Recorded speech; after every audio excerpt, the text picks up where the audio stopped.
La République du Congo fait désormais partie du circuit très fermé des pays producteurs et exportateurs du gaz. Le pays a inauguré son unité de production de gaz naturel liquéfié le 28 février dernier à Pointe-Noire. L'aboutissement de ce projet est la conséquence logique du partenariat entre le gouvernement congolais par le truchement du ministère des Hydrocarbures et la société Eni. C'est donc parti pour une structure qui produira à partir de l'année prochaine plus de 3 millions de tonnes de gaz par an. Une performance qui doit son nom aux efforts du président de la République, Denis Sassou Nguesso, qui a veillé au grain à la réussite de ce projet. Sans oublier la célérité du ministre des Hydrocarbures, Bruno Jean-Richard Itoa, qui a été d'une vigilance et d'un dynamisme digne de ce nom afin de parvenir à ce résultat dont il salue d'ailleurs la portée. La célébration ce jour du premier méthanier de la République du Congo me permet d'exprimer ma gratitude envers celui dont la vision et le leadership ont rendu ce moment possible, son Excellence M. Denis Sassou Nguesso, président de la République, chef de l'État, ainsi qu'à M. Claudio Descalzi, président directeur général du groupe Eni, qui a cru partager cette vision et su la mettre en œuvre. Ce projet marque non seulement un tournant dans l'histoire énergétique de notre pays, mais également le début d'une ère nouvelle dans cette industrie, avec la production dès l'année prochaine de plus de 3 millions de tonnes par an de gaz naturel liquéfié, en sigle GNL en français, LNG en anglais, d'où le nom attribué de commun accord au projet, à savoir Congo GNL.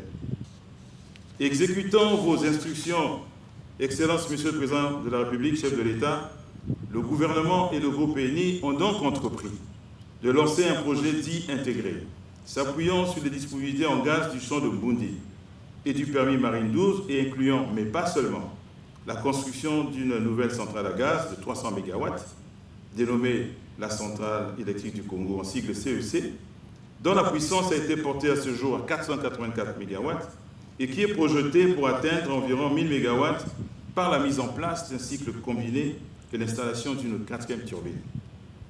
Cette centrale, appelée presque affectueusement la Tchèque, à l'italienne, fruit donc de votre vision, fournit aujourd'hui allègrement, ni plus ni moins, 70% de l'électricité consommée dans notre pays. En définitive, et à la vérité, ce voyage gazier est synonyme de création de richesses, de croissance économique additionnelle, de diversification de notre tissu économique, donc de rebond économique.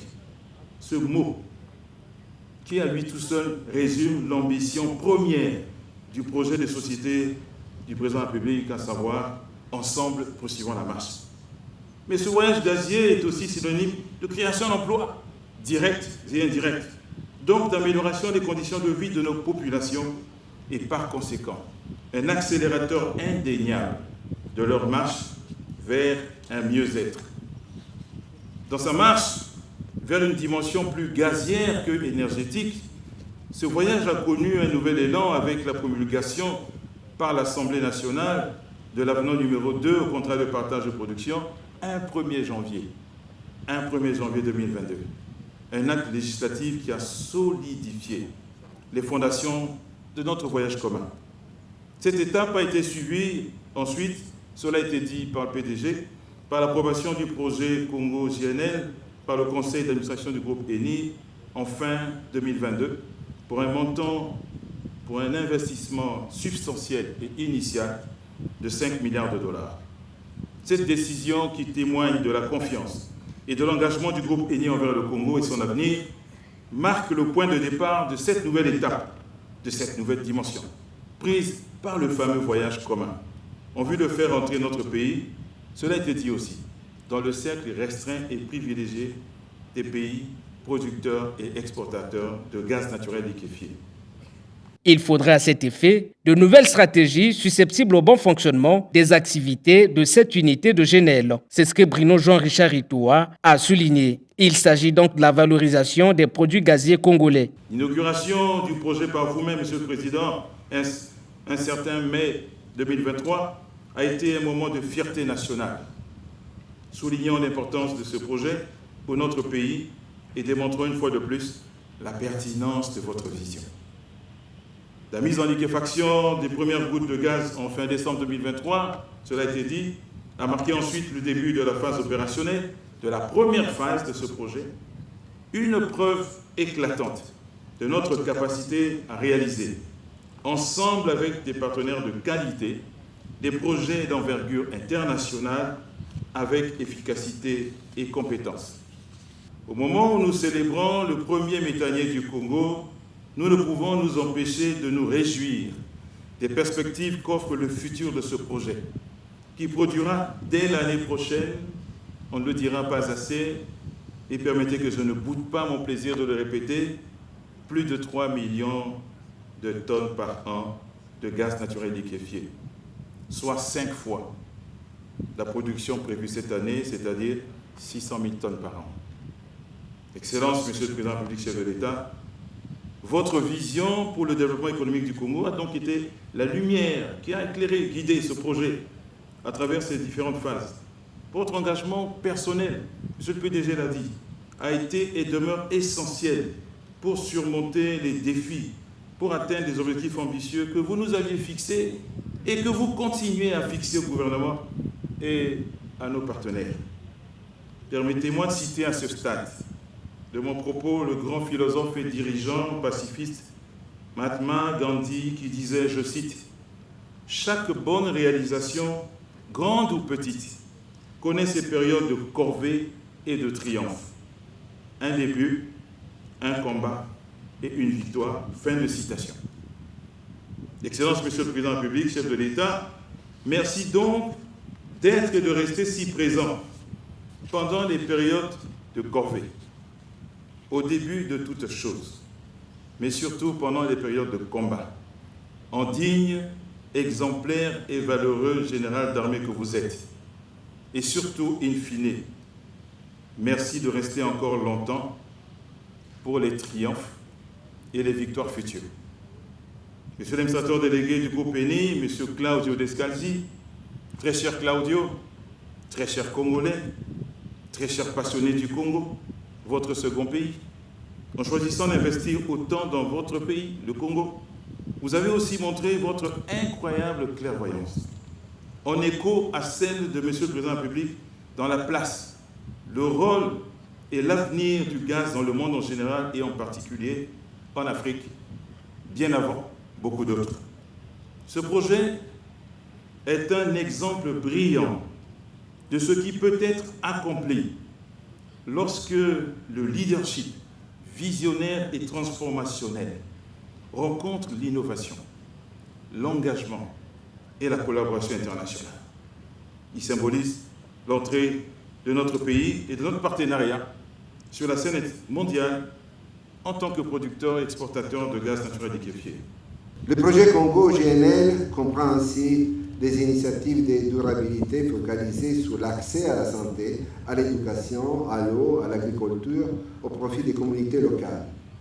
Une attention particulière sera portée à enrichir l'offre éducative tant par l'amélioration des infrastructures que par le renforcement de la formation d'environ 10 000 lycéens par an. Pour toutes nos activités, nous avons bénéficié d'un important soutien de la part de son Excellence, Monsieur le Président de la République, chef de l'État, et du ministre en charge des hydrocarbures, avec lesquels nous sommes constamment confrontés dans l'élaboration des stratégies contractuelles et des projets. Pour cette raison, je tiens à remercier le gouvernement congolais, à mon nom personnel, au nom de tous les collègues d'ENI Congo, pour le haut niveau de collaboration et d'expertise que le gouvernement a exprimé dans tous ces départements. Et maintenant, regardons vers l'avenir. Ce projet n'est que le début. Il y aura bientôt une deuxième phase qui amènera le Congo à exporter environ 4,5 milliards de mètres cubes par an. Et bien sûr, l'objectif est de faire de cette structure industrielle un hub pour collecter tout le gaz qui est actuellement brûlé ou celui qui sera encore découvert au Congo. La mise en place de ce premier métallier congolais découle d'un long processus enclenché à l'époque par l'État congolais et mené par le ministre Bruno Jean-Richard Itoa. La première pierre du projet fut posée par le président de la République, Denis Sassou Nguesso. La signature à Pointe-Noire à l'époque, sous l'impulsion du ministère des Hydrocarbures, de l'accord de permis Marine 12 avec les responsables de la société Eni, constitue l'une des étapes clés. L'ambition était d'acter l'engagement de toutes les parties prenantes sur la sécurité dans l'exécution de ce permis. Fini donc le pessimisme qu'a suscité ce projet à ses débuts.